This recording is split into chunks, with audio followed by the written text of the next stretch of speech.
Right. So I'm Johanna, but everyone calls me Hanna. And I am from Germany, a small town near Berlin. It's called Neustrelitz, but no one really knows that. So I usually just say it's near or the biggest city close to it is Berlin.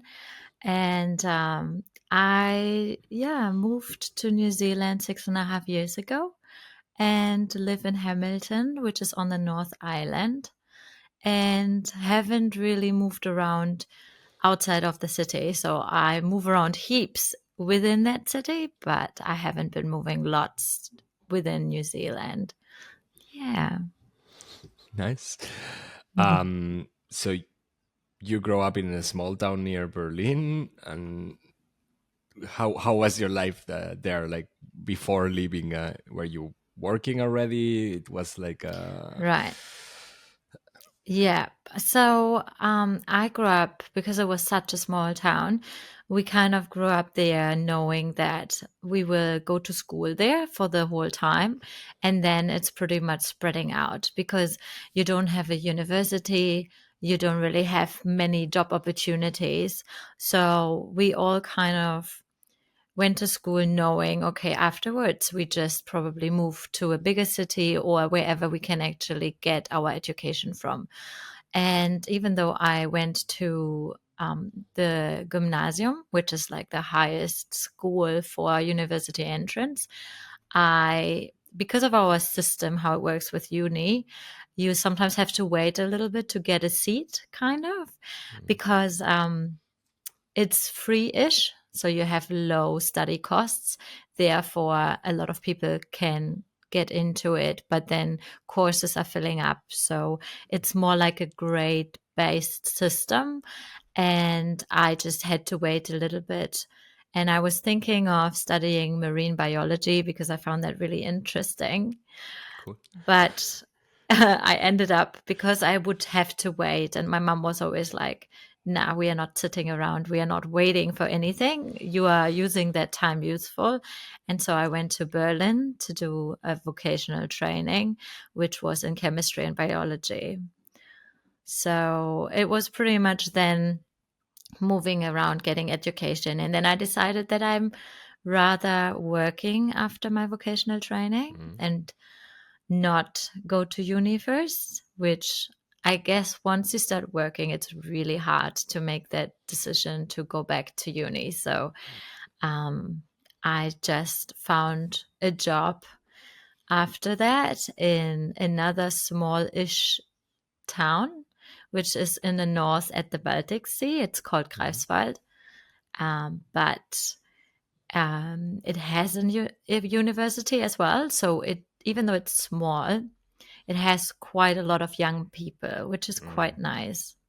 And me coming from a small town, I felt really comfortable in another small town.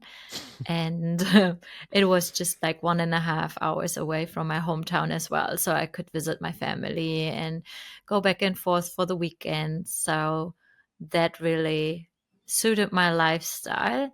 And my first job was on actually an island. So Yeah, it's nice. like a You go from research island island. or Exactly. I okay. jump islands, island hopping. Very big Uh, hop, but yeah. yeah, I just hopped from one big ocean to the next. Yeah. Yeah, so my first job was then on this island, which is like a research institution, which I think it has been used even through the time of World Wars and stuff, like a big, yeah, it's just a massive building which covers almost the whole island. It's called Insel Riems and has the Friedrich Löffler Institute, and they do a lot with animal health. So everything that is like dangerous for humans, but also dangerous for animals, um, will be researched over there, which is really interesting. So that was kind of my life over there. Nice. I've actually listened to the first episode of your podcast because it was helpful for research because you describe yourself, you explain a little bit your story, and Right. Yeah. you say something that it catches my attention because a lot of the people who I interview like had this dream of living abroad, either because their parents traveled a lot, or because they lived as a child abroad, or because they are extroverts like me that can be put in in a place for more than X years. But you describe yourself as a shy person who was not that comfortable with traveling alone. Actually, what changed there? To leaving your comfort, your job at that time, no, like you Yeah. even have the job that you like. So how did you end doing the big decision of leaving and going abroad? I think I was so shy and not really confident. So it's kind of when you realize that everyone else around you, or not everyone, but a lot of people did like a gap year after school or between school and university and just traveled or had that overseas experience, even though it wasn't everyone, maybe out of my group of people, 5, 6 people, but I would describe them as quite confident and kind of knowing what they want. And for me, I was just shy, anxious. I did not really think I would be able to do any of this. And it didn't even cross my mind that that's what I wanted to do. So I was like, oh, yeah, you guys, cool that you do that. I'm so proud of you. Like, I would be really afraid. So never really thought of that. But because my parents started traveling with us as well, I realized how much I loved just the differences between countries. I love to go to places that had a very different vegetation, like plants and Mm. different architecture and different climate. And so I really, really loved going abroad, seeing all of the differences and enjoying the heat. Usually I'm more of a heat person, so I would go on summer holidays to Greece, by the way. Nice. So that was our first big holiday as a family because before we just wanted to save money for a house. So our holidays before that were more like Baltic Sea or Austria, which is a bit closer. Not So definitely hot, that's for sure. not that hot, no. And therefore it became more of a great feeling and this excitement, when you jump on a plane and then it's accelerating and it goes up in the air. And for you as a younger, like we were teens at that time, it's super exciting. And I was so keen on waking up early in the morning to go to the airports and just all of that really, I felt really hyped up and I just felt great. So I was like, of course we go. And funny enough, even though I was super shy, I never wanted to be on holiday only with my parents and my brother. I was like, you guys are cool, but I kind of want to make new friends. And because I was shy, that sounds really creepy, but I did that every time when we went on holiday. So we sat on the airport and I already looked around. Are there any maybe girls in my age with their family that I could potentially become friends with? Then I would check out who was on the flight and who then goes into the same bus at the destination. Then it's a higher chance that person might be even in my hotel, right? Mm. So then once the bus is dropped off the people, I would look at who is actually getting out at the same hotel. And then I would think, oh, maybe this girl would be nice because, she arrived at the same time. She didn't know anyone as well, is here with her family. And I just started kind of checking out who I would like to kind of make contact and become friends with, which I know sounds interesting, but I just loved that. And Nice. so we would sometimes join these weird clubs where they have entertainment for teens and stuff. Mm. And then I would force myself, even though I would not feel comfortable, like I would be anxious and I would be really nervous, but I would force myself to go out of my way to say hi, to meet them. And then I would become friends with people there. And then the holiday was just always amazing. So that's kind of how that whole holiday feeling traveling started. And then later on, I just got older, did more traveling with my friends, and just realized it's so cool to be overseas, to talk to people over there, to improve my English, to make new friends overseas, like locals from Dublin or New York. So I was just so happy to be able to connect to people. And because you do it one by one, not all at once, I kind of overcame my shyness. I did a lot of work on myself as well to overcome that shyness or to trick myself into it, I would say. And at one point, even my boss at that time told me all these crazy stories about how he did his studies in South Africa, how he went to all these amazing places around the world, backpacking, lots of Asia. And I just thought, oh my God, that sounds so cool, like such an adventure. And you go out and you experience all of this. And I was like, I don't know, this feeling of I need to get out. I need to do Mm. that. I need to get out of my comfort zone and just really push through. It just slowly grew. And I remember one of my friends who was younger than me, and I thought she was shy too. She was like, okay, I go to New York and do like a year abroad and work with kids with special needs and autism. And I thought, like, how cool. And somehow inside, I was like, if she can do it, I can do it. Yeah. Cool. Very nice. I mean, it's always a. I mean, even if you are an extrovert, actually going abroad, it's always overcoming some fears and Oh, yeah, losing 100%. Yeah. losing contact, losing the stable ground that you're living in. It's always scary. I did it 3 4 times already. So Yeah.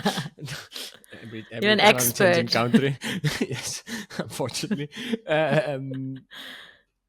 So the biggest question, New Zealand, why? Like it's not the first choice that I would Yeah. think coming from a small town in Germany, and actually it's not even one of the destinations that you said that you traveled before. So how No. did you end it in New Zealand?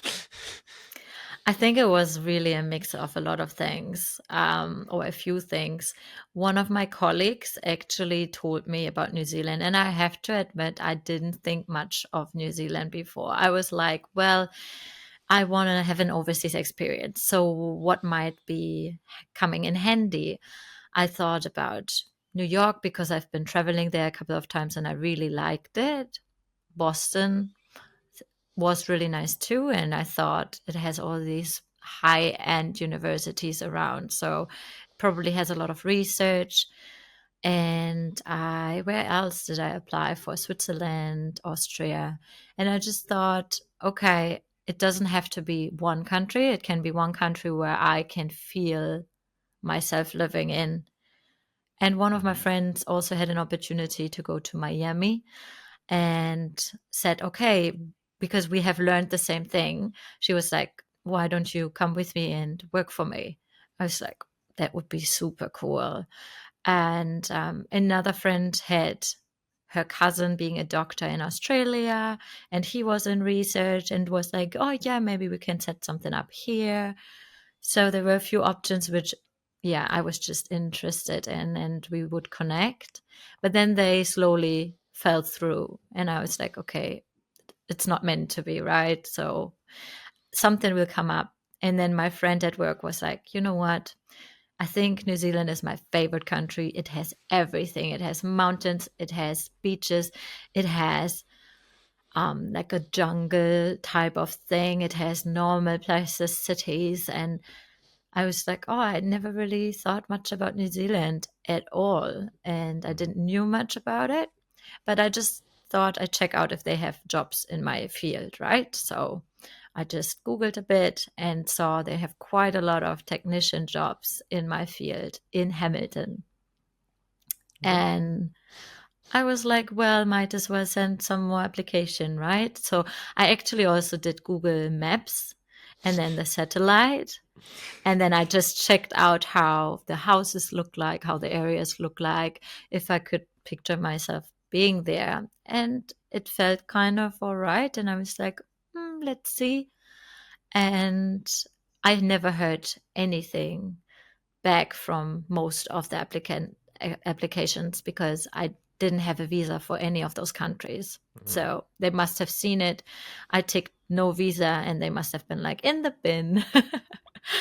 So, yeah, Happens with visa unfortunately. process. Yeah, but it's Yeah, normal. It's this circle of like you need a visa to work and you need to have a job contract to get a visa, and it's always this circle of like exactly. Yeah. either they It's, sponsor you to the for the visa, or it's very difficult to get, yeah, or you take the leap and you go there in a holiday visa and then try to solve things out, which is also kind of common. exactly. Yeah, which that was in the end what happened to me. But funny enough, I applied for a job which was exactly what I was doing as well. I was working 7 years by then in the research lab for bee health or bee diseases, and they looked for someone in the genomics field for working with honey and certain bee disease. And there was one particular one which is called American foul brood, and I've been working with it for 7 years. So I was like the perfect candidate. And even though I didn't have a visa or I wasn't even in the country, they still contacted me and gave me an interview. Hmm. And that's how the whole idea of New Zealand became a little bit more vivid, I guess. And even though I didn't get the job because they needed someone immediately, but also they needed me to have a visa to be even allowed to be in the country and work there. So I was like, unfortunately, I haven't sorted out my life back home yet. I still have a job, I still have a flat, I still have all of this. But I told myself I will stay in touch with the company, which I did. And nothing really works out with the job, but I might as well just go for a working holiday visa because at that time it was really easy to get. And I think I got it after 2 weeks of applying for it. So, and as you said, Nice. that's what I did. I went over with the working holiday visa. I met the people from the company. They really wanted me to work there. And it was such great coincidence because the person who got the role at the time of my interview before, she got pregnant and had to leave on maternity leave. Okay. So you So